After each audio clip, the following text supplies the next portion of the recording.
এই শক্তিটার উপরে যদি আমরা ব্যাংক করতে পারি যে আমরা আসলে এক হয়ে যেতে পারি, যেটা আমাদেরকে হতে দেওয়া হয় নাই। এইবারের দুর্যোগে সব দল, সাধারণ মানুষ সবাই কাজ করেছে, আমি দেখেছি। এখানে বিএনপি, আওয়ামী লীগ, জামাত, বাম, তারাও যেমন সবাই যার যার মতো কাজ করেছে, সাধারণ মানুষও কাজ করেছে। তার মানে আমরা কিন্তু এক হয়ে গেছি। এই জিনিসটা এই মুহূর্তে দরকার। নতুন বাংলাদেশে মনে হচ্ছে দেশটা যেন সবার, যেমনি বন্যায় আপনারা কাজ করছেন। একটা বিষয় যে আপনি বলেন যে রাজনৈতিক বন্যা, কিন্তু ওখানে বাঁধ খুলে না দেওয়ার বিকল্প কি কিছু ছিল? কারণ ওখানেও তো তলিয়ে যেত। অনেকে তো বলছে যে বাঁধ খুলে দেওয়ার বিকল্প কিছু ছিল না। বাঁধ অবশ্যই, তারাও জানে আমরা ভাটিতে, তাদেরকে পানি বৃষ্টি বেশি হলে তারা বাঁধ খুলবেই। বাট আমি এখন এই ঘরটার মধ্যে পানি ঢুকাই দিব, আমি আপনাদেরকে বলবো না যে এখানে এখন পানি আসতেছে, পানি আসবে, আমি তো ওয়ার্নিংটা দিব। আমি যদি ওয়ার্নিংটা না দেই তখন এটা ইটস আনফেয়ার, ইটস ইনজাস্টিস। দুইটা পার্শ্ববর্তী দেশ ভারত এবং বাংলাদেশ, তারা আমাদের থেকে শক্তিশালী, তাদের থেকে আয়তনে বড়, তাদের জনসংখ্যা বেশি, তাদের থেকে শক্তি কম, জনসংখ্যা কম। বাট আমাদের তো নিজেদের স্বার্থে দুইটা দেশের মধ্যে সম্পর্কটা ঠিক রাখতে হবে, তাই না? বাংলাদেশ যদি ডিস্টেবল হয়, ইন্ডিয়ার 7 সিস্টার ডিস্টেবল হয়ে যাবে।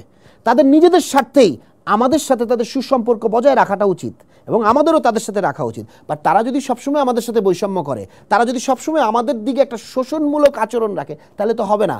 সেই ফেলানি থেকে স্বর্ণা দাস 14 বছরের মেয়েটা যে এই যে বর্ডারে মারা গেল, এগুলো বন্ধ হতে হবে। এগুলো বন্ধ হওয়ার দিন আসছে।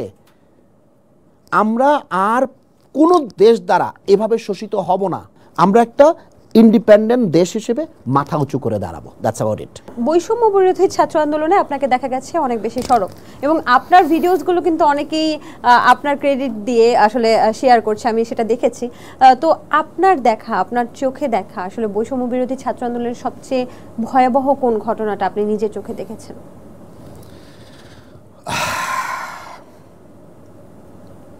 সবচেয়ে ভয়াবহ ঘটনা যদি আমি বলি, যেটা আপনাকে রাতে ঘুমাতে দেয় না।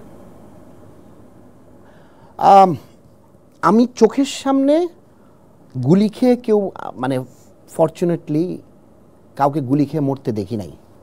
এটা দেখি নাই, আমি সত্যি কথা বলি। ওইটা আমার দেখার সুযোগ হয় নাই, বা আল্লাহ হয়তো এটা আমাকে দেখায় নাই, হয়তো বা ভালোই করছে দেখায় নাই।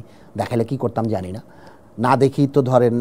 তো ভয়াবহর থেকে আমি বলবো যে যেগুলো আমি ধরেন মিডিয়াতে দেখেছি বা ইয়েতে দেখেছি, সবচেয়ে ভয়াবহ, সবচেয়ে ইন্সপায়ার্ড, সবচেয়ে শক্তিশালী সেটা ছিল আবু সাইদের গুলি খাওয়াটা, যেভাবে সে বুক পেতে গুলি খেয়েছে। আবু সাইদের কথাটা আমি এই কারণে বলতে চাই, ওরটা দিয়ে শুরু ছিল তো, এবং শুরুটাই এত পাওয়ারফুল ছিল যে বাকি সব স্যাক্রিফাইস বা বাকি সব আত্মত্যাগগুলা এই শক্তিটাকে শুধু মানে অ্যাভেঞ্জারের মতো এটাকে বড়ই করছে। তো আবু সাইদ যেদিন গুলি খায়, এটা যেদিন দেখিয়ে দিন, আমি বলতেছিলাম যে দ্যাটস ইট, পতনের শুরু এখান থেকেই। ফেরাউন থেকে হাসিনা পর্যন্ত আজ পর্যন্ত কেউ লাশের রাজনীতি করে দেশের মানুষের রক্তের উপর দিয়ে ক্ষমতায় টিকে থাকতে পারে নাই। এই যে যারা আহত হয়েছে বা যারা নিহত হয়েছে, এই নিহতদের পরিবারদের জন্য কি কিছু করা উচিত কিনা, বা আহত যারা এখনো চিকিৎসা, এটা দেখেন, এটা এই বন্যা হওয়াতে একটা জিনিস যেটা হয়েছে, ওদের থেকে আমাদের ফোকাসটা সরে গেছে। এই যে ধরেন 1000 নিহত, 18,000 আহত, প্রায় 30,000-এর মতো এখনো ঠিক মতো ওরা কোথায় গেছে, এটা মানে এটা গুম বা অ্যারেস্ট হয়ে গেছে। এদের পুনর্বাসনটা খুবই জরুরি, নিহতদের বিচারটা খুবই জরুরি, যারা গুম হয়ে গেছে বা অ্যারেস্ট হয়েছে তাদেরকে ফিরিয়ে আনাটা খুবই জরুরি। সো বাট সবচেয়ে বেশি প্রায়োরিটি যেটা, সেটা হচ্ছে যারা এই মুহূর্তে হসপিটালগুলোতে আহত অবস্থায় বা বাসায় আহত অবস্থায় আছে, তাদেরকে ডেটাবেজের মধ্যে এনে তাদের কাছে সাহায্যটা পৌঁছানো, তাদের পুনর্বাসনটা ঠিক মতো করা। এটা যদি আমরা না করতে পারি, তাহলে এই আন্দোলনের যে মেরুদণ্ডটা, সেটাকে আমরা ডিসরেসপেক্ট করব। আচ্ছা, এটা আমার কাছে মনে হয়। বলা হচ্ছে দ্বিতীয় স্বাধীনতা, তো আমরা মুক্তিযুদ্ধের পরে দেখেছি যে মুক্তিযোদ্ধা সার্টিফিকেট পেয়েছে। আপনার কি মনে হয় যে এখানে যারা যুদ্ধ করেছে তাদেরও সার্টিফিকেট পাওয়া উচিত? আমরা একটা স্বৈরাচারের হাত থেকে আমরা একটা নতুন দেশ পেয়েছি, দেশটাকে আবার ফিরে পেয়েছি আরেকবার ঠিকমতো গড়বার, এটাই সবচেয়ে বড় সার্টিফিকেট। এর চেয়ে বড় সার্টিফিকেট কিছু হওয়া আমার মতে উচিত না। ফিল্ম সিন্ডিকেটের দৌরাত্ম্য কি বাংলাদেশে ছিল? অবশ্যই ছিল, সব কিছুতেই সিন্ডিকেট থাকে, ফিল্মেও সিন্ডিকেট আছে, ছিল, ভবিষ্যতেও থাকবে, বাট এটাকে আসলে কতটুকু কন্টেইন করা যায় সেটাই আমাদেরকে চিন্তা করতে হবে। এবং সব ক্ষেত্রেই সিন্ডিকেট তো সব জায়গায় ছিল, সিন্ডিকেটগুলোকে কিভাবে নিউট্রালাইজ করা যায় সেটা আমাদেরকে চিন্তা করতে হবে।